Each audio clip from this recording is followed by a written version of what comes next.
Und wie fandest du die ersten 2 Etappen von Rallye dell'Umbria? Mal wieder wunderschön.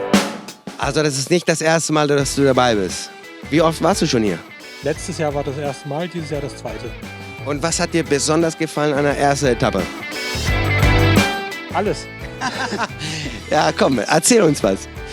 Die Strecken waren wieder wunderschön.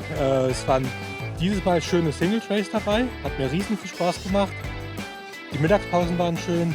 Die Leute kennenlernen, in Berührung kommen mit den Einheimischen. Das Essen super lecker und einfach die Landschaften ein Traum. Und waren die Einheimischen nett mit euch oder Furchtbar nett. Also, fast zu nett, ne? ja, nein, zu nett gibt's ja gar nicht. Ah, das ist Italien. Also hier sind alle gut drauf. Ja, das stimmt, das stimmt. Und wirst du nächstes Jahr auch dabei sein? Wenn es passt, sehr gerne.